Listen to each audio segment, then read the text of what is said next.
বাংলাদেশের total army force বা police force সেটা হচ্ছে 1,63,000, আর শুধু বাংলায় সিভিক ভলেন্টিয়ার আছে 1,54,000। বাঙালির মানেই দার্জিলিং, পুরী আর দীঘা।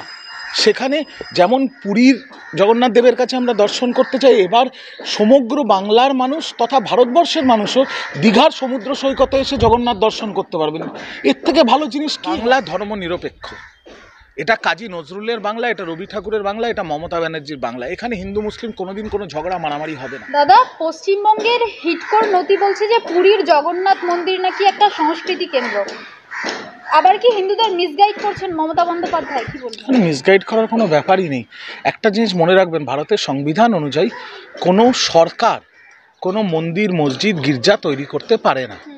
তো সেই জন্যে পুরীর শ্রী শ্রী জগন্নাথ দেবের যে মন্দির, তাকে অনুসরণ করে জগন্নাথ ধাম তৈরি হচ্ছে, যেটা তৈরি হচ্ছে পশ্চিমবঙ্গ সরকারের। নাম দেওয়া হয়েছে কালচারাল সেন্টার, যদিও সেটা তো জগন্নাথ দেবের মন্দির। সেখানে লক্ষ্মী মন্দির থাকবে, সেখানে রাধাকৃষ্ণের মন্দির থাকবে, সেখানে একটা পুলিশ ফাঁড়ি হবে, সেখানে স্বাস্থ্য ব্যবস্থা হবে, সেখানে যেমন পুরীতে খাজা পাওয়া যায়, এখানে ক্ষীরের গজা পাওয়া যাবে, গুজিয়া পাওয়া যাবে, একটা ট্যুরিজম হাব তৈরি হবে। আর বাঙালির মানেই দার্জিলিং, পুরী আর দীঘা। সেখানে যেমন পুরীর জগন্নাথ দেবের কাছে আমরা দর্শন করতে চাই, এবার সমগ্র বাংলার মানুষ তথা ভারতবর্ষের মানুষও দীঘার সমুদ্র সৈকতে এসে জগন্নাথ দর্শন করতে পারবেন। এর থেকে ভালো জিনিস কি হয়? আজকে আপনি দেখুন না, যে বিজেপি কটাক্ষ করছে জগন্নাথ মন্দিরকে কালচারাল সেন্টার বলে, যে শুভেন্দু উল্টোপাল্টা কথা বলছে, যে সময় বাংলাদেশে আগুন জ্বলছে, যে সময় বাংলাদেশের উগ্র সাম্প্রদায়িক মৌলবাদীরা হিন্দুদের ওপর আক্রমণ করছে, মন্দির জ্বালাচ্ছে, মূর্তি ভেঙে দিচ্ছে, হিন্দু মহিলাদের ওপর মানে অকথ্য ভাষায় আক্রমণ হচ্ছে, সেই জায়গায় আর পুরো টার্গেটটা ইসকন, সেই জায়গায় বাংলার মুখ্যমন্ত্রী মমতা ব্যানার্জি ইসকনের সহসভাপতি রাধারমন দাসকে নিয়ে তাকে ট্রাস্টি বোর্ডে রেখেছেন জগন্নাথ ধামের, এবং তিনি জগন্নাথ মন্দির পরিদর্শন করে তিনি বললেন আগামী অক্ষয় তৃতীয়ায় জগন্নাথ মন্দির উদ্বোধন হবে। আর ঠিক একই সময় যখন শুভেন্দু মমতা বন্দ্যোপাধ্যায়কে কটাক্ষ করতে গিয়ে হিন্দু ধর্ম রাধারমন দাসকে আক্রমণ করছে, সেই সময় শুভেন্দুর মালিক, যারা স্বঘোষিত হিন্দু ধর্মের ধারকার বাহক দেশের প্রধানমন্ত্রী নরেন্দ্র মোদী, দিল্লিতে কারিশ্মা কাপুর আর কারিনা কাপুরের সাথে ছবি তুলছে। এই তো পার্থক্য।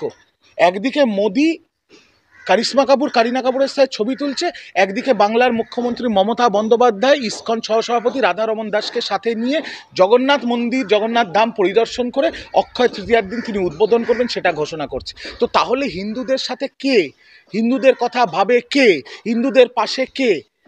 এইটা তো আপনার চ্যানেলের দর্শকরা বিচার করবে। এতদিন ধরে মমতা বন্দ্যোপাধ্যায় আওয়াজ তুলছেন, সংসদে সুদীপ বন্দ্যোপাধ্যায় আওয়াজ তুলেছেন, আমাদের সর্বভারতীয় সাধারণ সম্পাদক অভিষেক বন্দ্যোপাধ্যায় বাংলাদেশ নিয়ে আওয়াজ তুলেছেন, কিন্তু আমাদের তো করার কিছু নেই। করবে কেন্দ্র সরকার, আর সেখানে কেন্দ্র সরকারের সর্বোচ্চ নেতা দেশের প্রধানমন্ত্রী নরেন্দ্র মোদী মুখে লিকোপ্লাস লাগিয়ে বসে আছেন আর সেলিব্রিটিদের সাথে ফটো তুলছেন, আর শুভেন্দু এখানে নোংরা নোংরা কথা বলছে, ইসকনের রাধারমন দাস সাহেবকেও গতকাল আক্রমণ করেছেন। তো এবার বাংলার স্বাধীন চিন্তাধারার যে হিন্দুরা আছেন, যারা প্রকৃত সনাতনী, এই বিজেপির ঢপবাজির সনাতনী না, প্রকৃত সনাতনী, তারা এবার বিচার করুক যে অ্যাকচুয়ালি হিন্দুদের সাথে কে আছে, পাশে কে আছে, হিন্দুদের কথা কে ভাবে, আর হিন্দুদেরকে ভোট ব্যাংক হিসেবে কে কাজে লাগায়। এই পার্থক্যটা এখন পরিষ্কার হয়ে যাচ্ছে মানুষের কাছে, মানুষ বিচার করবে আগামী দিনে। মুর্শিদাবাদে বাবরি মসজিদ তৈরির ঘোষণায় অনার হুমায়ুন কবির, এবার এর পাল্টা হিসেবে হিন্দুত্ববাদী সংগঠনের পক্ষ থেকে ঘোষণা করা হয়েছে যে মুর্শিদাবাদে রাম মন্দির তৈরি করা হবে। তাহলে কি পশ্চিমবঙ্গে হিন্দু আর মুসলিমের সংঘর্ষ লাগলো বলে?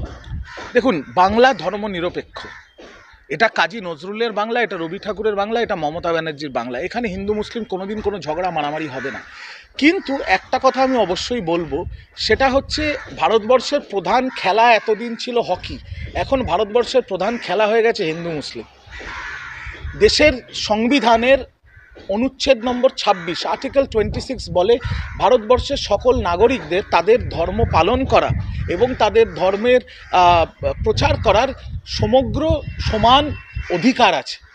তো যদি হুমায়ুন কবির বাবরি মসজিদ তৈরি করতে চায়, সেই অধিকার তাকে দেশের সংবিধান দিয়েছে, এবং ঠিক একইভাবে কোনো সংস্থা যদি বা কোনো সংগঠন যদি রাম মন্দির তৈরি করতে চায় মুর্শিদাবাদে, সেই অধিকার আর সেই সুরক্ষাও দেশের সংবিধান দিয়েছে।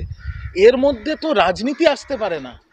একজন ইসলাম ধর্মে বিশ্বাসী একজন লোক মসজিদ তৈরি করবেন, হিন্দু ধর্মে বিশ্বাসী একটা সংগঠন রাম মন্দির তৈরি করবে, তাতে অসুবিধা কিছুই নেই। যারা এটা নিয়ে রাজনীতি করবে সেখানে আমাদের অসুবিধা। কলকাতা দখল করতে এলে মমতা বন্দ্যোপাধ্যায়ের কাছে সিভিক পুলিশ আছে, এটা কটাক্ষ করছে শুভেন্দু অধিকারী। কটাক্ষর ব্যাপার নয় তো, শুভেন্দু অধিকারী উল্টে বাস্তব কথাটা বলছে। বাংলাদেশের টোটাল আর্মি ফোর্স বা পুলিশ ফোর্স সেটা হচ্ছে 1,63,000, আর শুধু বাংলায় সিভিক ভলেন্টিয়ার আছে 1,54,000। তো বাংলা দখল করার স্বপ্ন, বাংলা দখল করবে যারা বলছে, যারা চিৎকার করছে, তাদের তো দেখছেন না কথা বলতে বলতে হাঁপিয়ে যাচ্ছে, এক পা কবরে, তারা নাকি বাংলা দখল করবে। আর ঠিকই তো, বাংলার মুখ্যমন্ত্রী তো বলেছেন, কেউ যদি বাংলা দখল করতে আসে আমরা কি বসে ললিপপ খাবো? এইসব আকাশ কুসুম কল্পনা, এইসব মূর্খের মতো কথাবার্তায় বাংলাদেশ থেকে যারা বলছেন তাদের আমার মনে হয় যে একটু বাস্তবের মাটিতে রেখে কথা বলাটা উচিত।